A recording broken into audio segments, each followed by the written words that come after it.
Vamos a ir estudiando un nuevo tema, la teoría de decisiones, que es importante. Además, la pregunta es ¿por qué estudiar teoría de decisiones? ¿No? Porque pareciera que no tienen mayor interés. No, el caso de que ustedes se están preparando como ingenieros de sistemas. El ingeniero de sistemas no solamente está dedicado a hacer programas informáticos, sino que tiene una visión que va un poco más allá. Ve a la empresa como un todo, como un sistema. Y desde ese punto de vista, hay necesidad de que ustedes puedan entender a la empresa como un sistema porque tienen que administrarla el día de mañana. Y para poder hacer una administración científica, necesitamos conocer. Alguien ha dejado encendido. Vamos a silenciar a todos. ¿Por qué no te has dado cuenta? Se han olvidado. Esto más que de que todos... Muy bien. Entonces, ustedes ven, estoy tomando un hilo conductor. Ocurren estos pequeños problemitas y ya no puedo recuperar tan fácilmente, ¿no? Tengo que concentrarme para poderles explicar y más aún a través de este medio.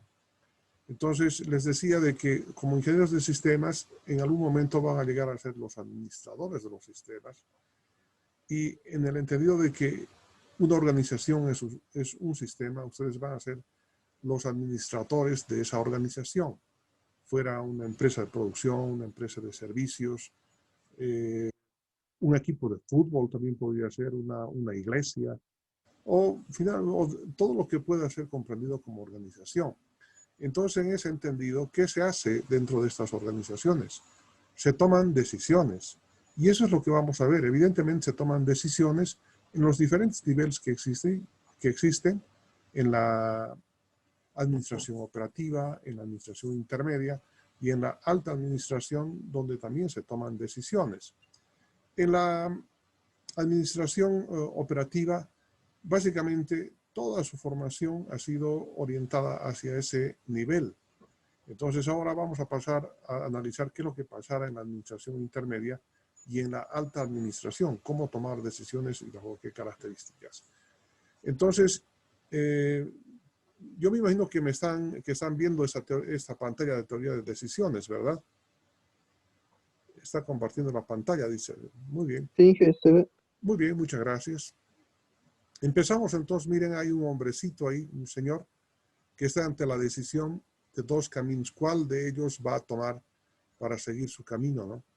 Entonces, muchas veces nos encontramos frente a estas particularidades y tenemos que tener armas metodológicas, científicas para tomar decisiones. Esa decisión es un proceso mental, ¿sí? Que usted, la señorita, todos practicamos todos los días con el objetivo de optar una alternativa que mejor satisfaga los intereses proyectados. Pero muchas veces, como habrán visto en el caso de los juegos, algunas veces parece que sería la mejor alternativa para tomar, pero cuando nos fijamos en las necesidades y en lo que pueden asumir otras personas, los competidores, resulta que no es precisamente la mejor opción, porque podríamos salir perdiendo. Entonces hay que analizar todas esas temáticas que les estoy comentando. Dice que desde el momento mismo que el hombre alcanza el desarrollo intelectual, es decir, aproximadamente a los 9 años, me imagino, ¿no? 9, 10 años, ya se empieza a tomar decisiones. Les rogaría, por favor, si silenciaran sus ¿No quieres tú? micrófonos. No están silenciando sus micrófonos. Por favor. Ya, ahora sí. No, nada simple. Tenemos alguien está con el micrófono abierto. Por favor, apenas aparezca alguien voy a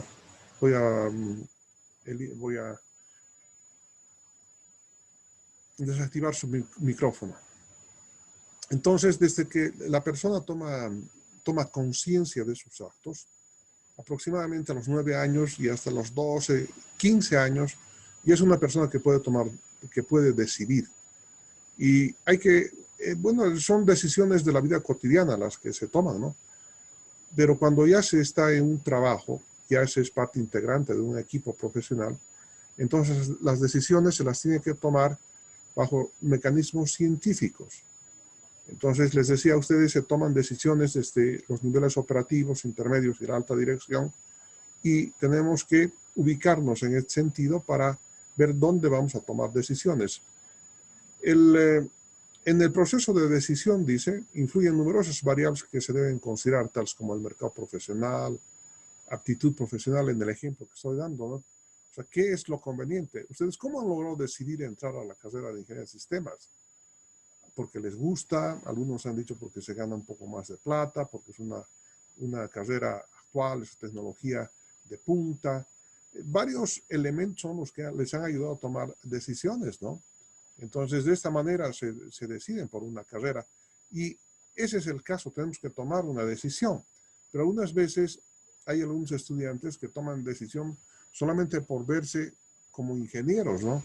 Pero sin hacer ningún sacrificio. Y ustedes saben que las carreras de ingeniería requieren mucho sacrificio, mucho más que otras en el campo del estudio, en el campo de la preparación, ¿no?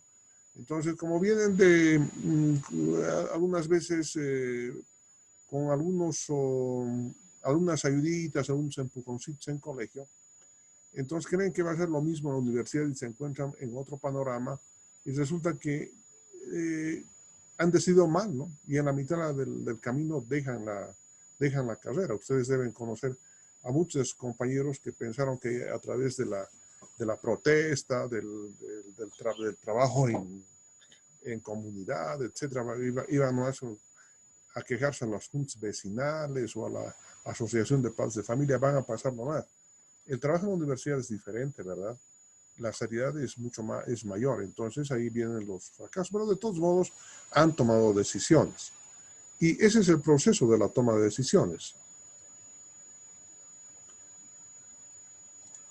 En la vida de todo sistema social, ¿sí?, un grupo de individuos debe evaluar alternativas que puede seguir frente a diversos estados probables de ocurrencia de variables no controlables. Ah, miren, este es el sentido. Esto es igual que un juego, fíjense. Lo que estoy marcando es igual que un juego, ¿verdad? Y voy a tratar de ver cómo podemos ver, si podemos, es que aquí es para anotar esto, más aquí, no se pudieron sacar, todavía estoy chalequeando en el manejo del Zoom, pero a lo que me refiero es de que esto que están viendo acá corresponde a una matriz de pagos, y evidentemente aquí continúa llamándose matriz de pagos, y aquí está el jugador 1, y el jugador 1, como ustedes verán, tiene 3 alternativas, pero ya no juega con el jugador 2, así textualmente, sino que el jugador 2 se convierte en los estados naturales, y lo que pudiera pasar con estos estados naturales están fuera ya del alcance de la inteligente del jugador. Es decir, el estado natural son las probabilidades de ocurrencia de lo que pudiera pasar. Entonces, al contrario del razonamiento empleado en el capítulo anterior, es decir, en juegos, el jugador A o el jugador 1 no se encuentra en franca oposición con un contendor inteligente, sino más bien con estados naturales. Y estos estados naturales juegan con la probabilidad de ocurrencia. Entonces, y está además en función de una densidad de probabilidad, o definitivamente no existe un vector de este tipo, es decir, que la ocurrencia de estos estados naturales teta sub 1, teta sub 2 y teta sub 3 no se conozcan, así simplemente no se conozcan, se desconozcan. Entonces, tomar una decisión puede ser de manera intuitiva, pero los resultados podrían ser desastrosos, acertar o satisfacer plenamente, ¿no?, las aspiraciones en el juego. Pero resulta que nosotros no podemos hacer eso porque no podemos poner en juego, por decirles, $200,000, ¿no? Es invertir A, B, es decir, esto no es ruleta.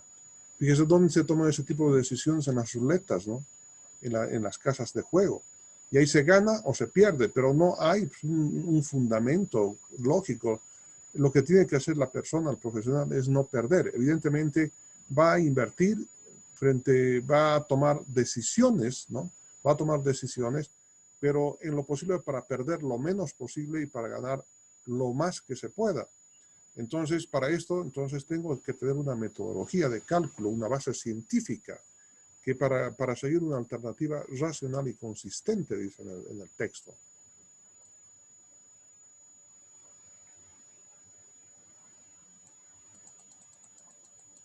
Ahí está la pirámide organizacional. Y dentro de la pirámide organizacional, fíjense, existen 3 niveles. En el primer nivel se encuentra la dirección operativa, en el segundo la dirección intermedia y en esta última la alta dirección.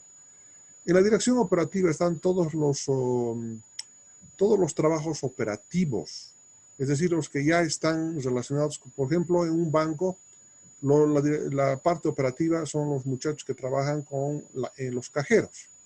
En los cajeros es trabajo rutinario, ¿no? Uno va a pagar una factura, le dice, ve de qué van, a qué va la factura de luz. Muy bien, son la factura de luz. Entonces entran a la factura de luz, ven el monto, reciben el dinero, cancelan, punto. Y ese trabajo es rutinario durante todo el día, al día siguiente, los otros días y punto final.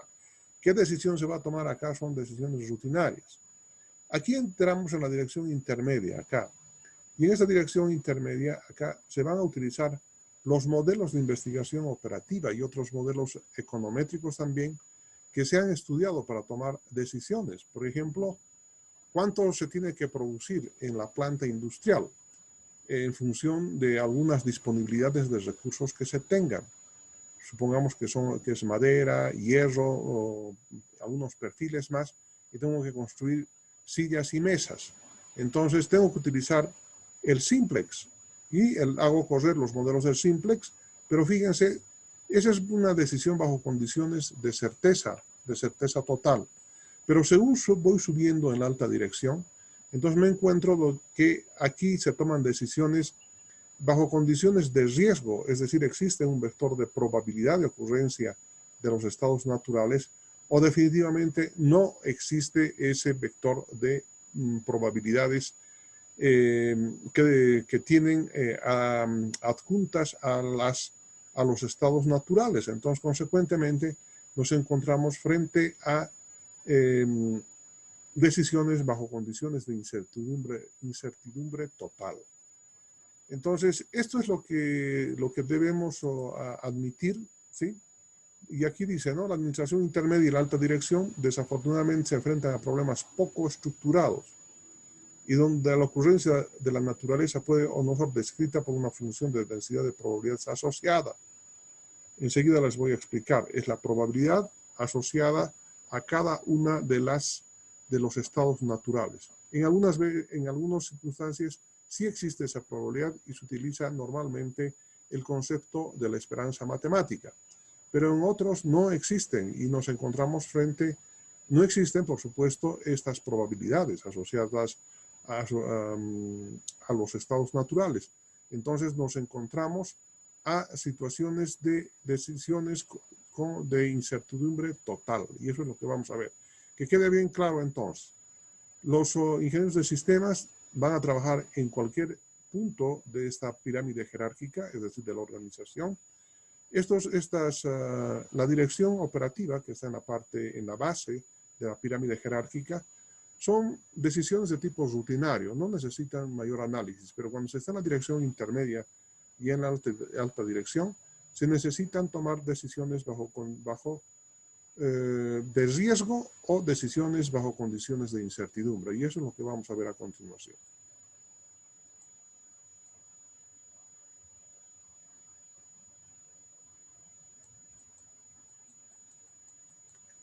Veamos algunas características de las decisiones, dice, ¿no? A fin de describir esta matriz de pagos que ustedes la están viendo acá en la base de la pantalla, debo indicarles que se pueden tomar, dice, 3 alternativas. Es una empresa, ¿sí?, que puede producir chamarras impermeables con frisa muy abrigada. chamarras impermeables sin frisa y chamarras de diseño israelita ligeras, delgaditas, ¿no? ¿Y qué es lo que puede pasar en el siguiente verano, en el verano que va a llegar dentro de unos meses más? Teta sub 1 va a ser de que el verano sea soleado y caliente, que el verano sea lluvioso y frío, porque hay veranos lluviosos y fríos, ¿no? O que el verano sea lluvioso y templado. Entonces, estos elementos que están aquí en la matriz de pagos pueden expresar la cantidad que espera el decisionista, que es el jugador 1 y que ahora se llama decisionista, va a ganar en función de las alternativas que tenga. Entonces voy a repetir nuevamente. Teta sub 1 va a ser la probabilidad de que el estado natural indique que es verano soleado y caliente. Teta sub 2 es la segunda columna, corresponde a verano lluvioso y frío. Y teta sub 3 corresponde a verano lluvioso y templado. Y las alternativas que tiene el decisionista son 3. La primera es de confeccionar chamarras impermeables con frisa muy abrigada, que es A1. A2, el decisionista toma la decisión de producir chamarras impermeables sin frisa. Y A sub 3 es que el decisionista toma la decisión de producir chamarras de diseño israelita ligeras. Muy bien. Si el decisionista toma la decisión de producir chamarras impermeables con frisa muy abrigada y el verano es soleado y caliente, solamente va a ganar 30, supongamos que son millones, ¿verdad? 30 millones, punto, y no más. Pero si el estado natural indica que es verano lluvioso y frío, entonces gana 550. ¿Por qué? Porque ha producido chamarras impermeables con frisa muy abrigada. Y si el verano es lluvioso y frío, senaquina, todo el mundo va a comprar las chamarras. Pero si el verano es lluvioso y templado, entonces, y ha producido chamarras impermeables con frisa muy abrigada, entonces solamente va a ganar 200 millones, es lo que estima. ¿Cómo se llenan estos pagos? Al igual que en la matriz de juegos. Es un poco intuitivo, un poco función ya de alguna rutina muy especial que tiene financiera, que tienen que tener, que tienen que desarrollar los analistas de investigación operativa. La alternativa 2 indica que es la posibilidad de producir chamarras impermeables sin frisa. Y si produce chamarras impermeables sin frisa y el estado natural indica que el verano es verano soleado y caliente, entonces solamente vende 75 nada más. Pero si el verano es lluvioso y frío, aumenta. Pero si el verano es lluvioso y templado, miren, Senaquina vende bastante, ¿no? Y espera vender 500 millones. Pero si las chamarras son de diseño israelita ligeras y el verano es soleado y caliente, gana 600, porque ahí sí que le ha puesto, o sea, ha adivinado, ¿no? Que va a ser, el verano va a ser caliente y soleado. Pero si el verano es lluvioso y frío y ha producido chamarras de diseño israelita ligeras, nadie va a comprar, ¿no? Y de lo propio, ¿no? Si el verano es lluvioso y templado, que corresponde a teta sub 3, solamente va a vender 75. Entonces aquí hay una lógica, sí, de la matriz de pagos. Ahora bien, dice, ¿cómo poder resolver este problema de decisión? Si a estos estados naturales, ¿sí?, se les adjunta un vector de probabilidades que indique, ¿no?, que la probabilidad de que el verano soleado caliente sea del 30%, de que el verano lluvioso frío sea del 30% y que el verano lluvioso templado sea del 40%, entonces le hemos adjuntado un vector de probabilidades de ocurrencia de los estados naturales y por lo tanto el problema de decisión se convierte en una decisión bajo condiciones de riesgo. Pero si no existe ese vector de probabilidades, entonces este problema de decisiones se encuentra bajo condiciones de incertidumbre total y existen algunos criterios que quiero que enseguida los analicemos. Algunos elementos importantes que tenemos que definir de lo visto son los siguientes. El decisionista.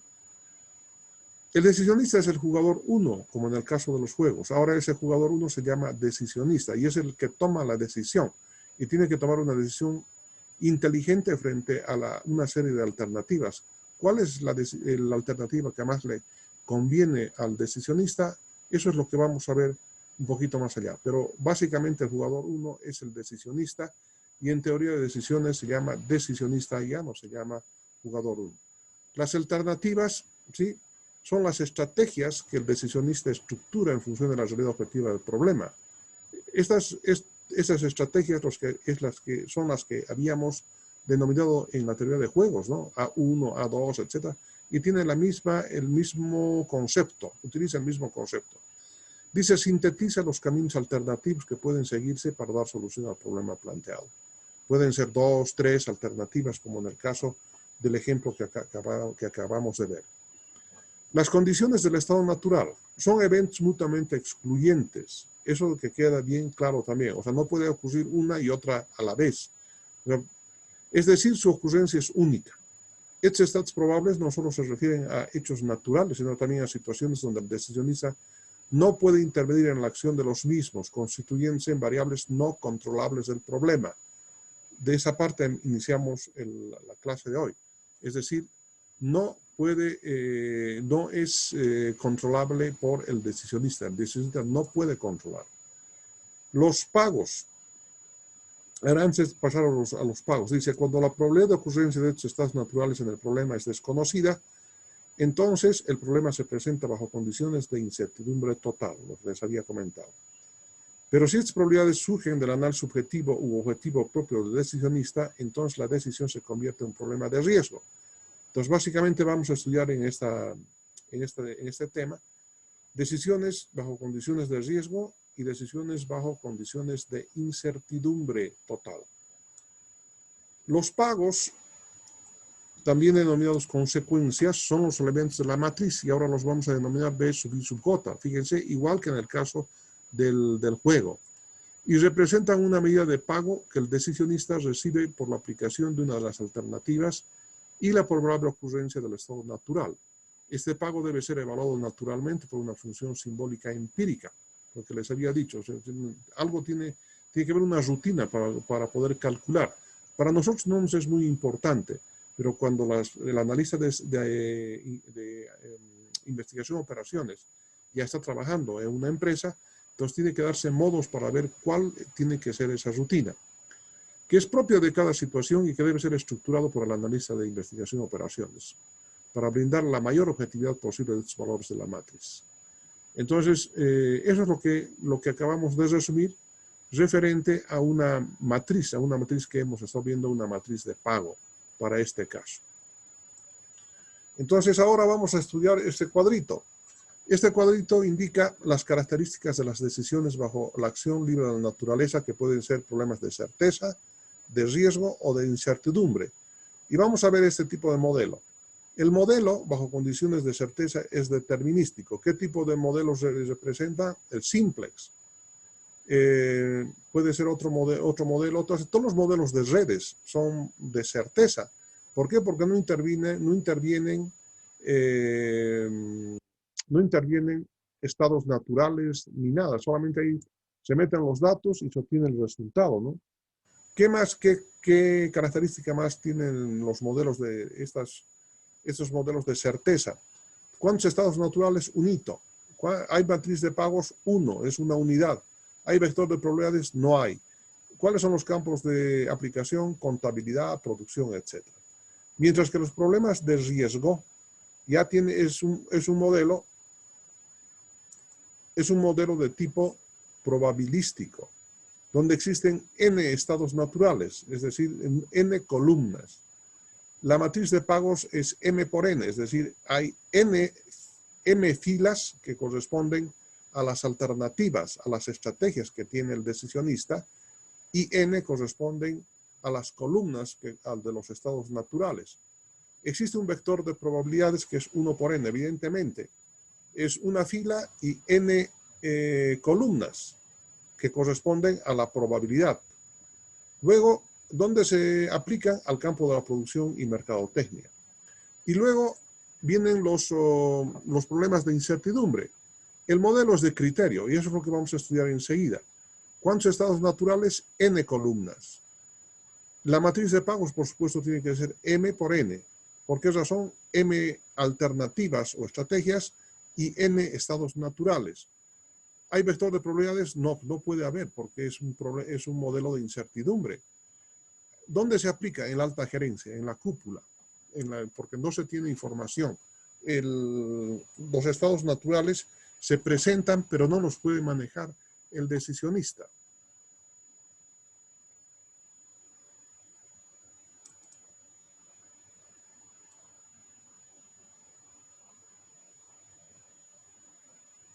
Ahora estudiamos las decisiones bajo condiciones de incertidumbre total. Ahí tienen ustedes una figurita que me pareció adecuada ponerla porque cuando es condición de incertidumbre solamente los brujos de la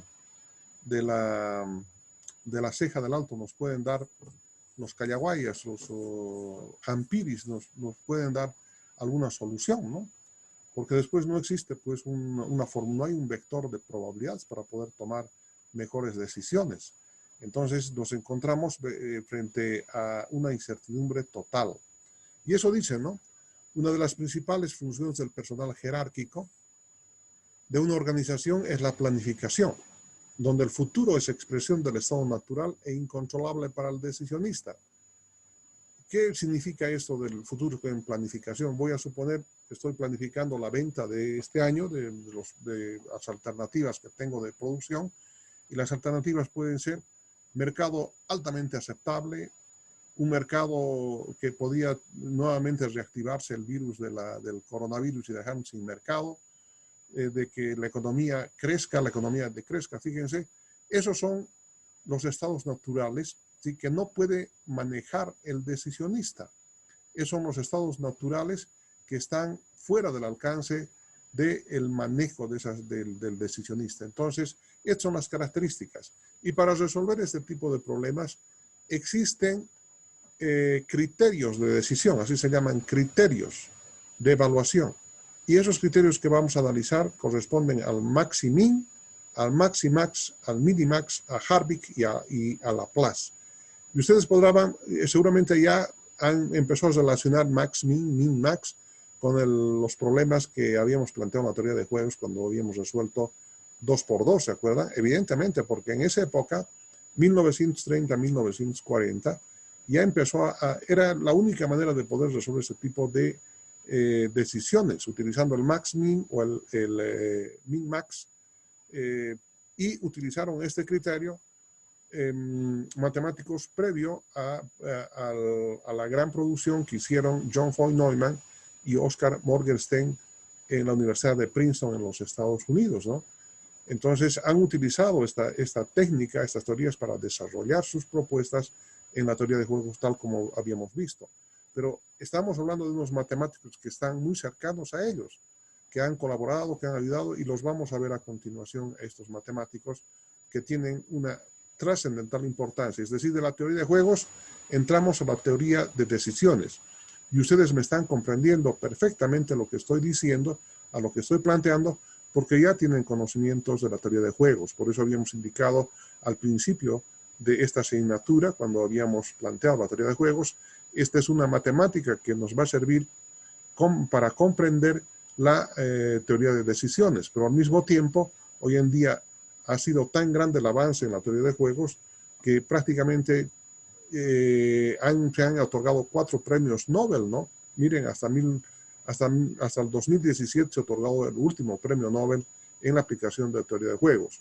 Hemos hecho un análisis en teoría de juegos hasta juegos dinámicas. No me he aventurado a ir un poco más allá porque nos comeríamos prácticamente la mitad del tiempo del semestre, y además que no nos corresponde. Nosotros hemos analizado en la medida, en las fronteras que corresponden para esta asignatura, y seguramente serán los economistas ya los que tengan que hacer las profundizaciones del caso en la temática de juegos. Muy bien, ahora esperando que se corte, porque debe haber pocos minutos ya, hay todavía 4 minutos, vamos a ingresar a analizar el primer criterio, que es el criterio max-min. Dice, fue propuesto por Abraham Wald, un notable matemático húngaro. Casi todos los grandes matemáticos, los grandes físicos que han estado en los Estados Unidos, han tenido su origen en Europa, ¿no? Y han tenido que irse a los Estados Unidos, porque si no los hubiesen convertido en jabón los nazis, ¿no? Entonces, uno de ellos es Abraham Wald. Él se ha doctorado en la Universidad de Viena, tuvo que trasladarse a los Estados Unidos por su origen judío en la década de los 30, trabajando durante la Segunda Guerra Mundial para el grupo de investigación de estadística, Statistical Research Group, del Grupo de Investigación Estadística del Ejército de los Estados Unidos. En otras palabras, Grupo de Investigación de Operaciones. Ese es uno de los primeros investigadores de operaciones en este otro lado del Atlántico, en los Estados Unidos. Entonces dice, inspirado en los modelos Max-Min de la teoría de juegos, miren, Abraham Wald desarrolló este modelo a principios de 1940 con un acercamiento a situaciones en las que solo hay un jugador, el tomador de decisiones. El segundo jugador representa un enfoque pesimista a la incertidumbre. Grandes matemáticos de la época dicen, uno de ellos dice, ¿no? Al único que podría considerar como un verdadero genio es Abraham Wald, dice, ¿no? Debe ser un genio matemático este húngaro. Muchos de estos matemáticos vienen de Hungría, ¿no? Al parecer el haberse incorporado no incorporado, sino desde que los soviéticos se incorporaron al lado socialista de Hungría, ha habido no retroceso, ¿no? Pero se han quedado ahí nomás los avances en tecnología, en el campo de las matemáticas en Hungría, porque fíjense hasta el momento cuántos profesores húngaros, matemáticos húngaros ya hemos visto en este ámbito de la investigación operativa, varios, ¿se acuerdan? En la teoría de redes, el método húngaro para la asignación, en la teoría en varias teorías. Los húngaros realmente han debido tener una muy buena escuela.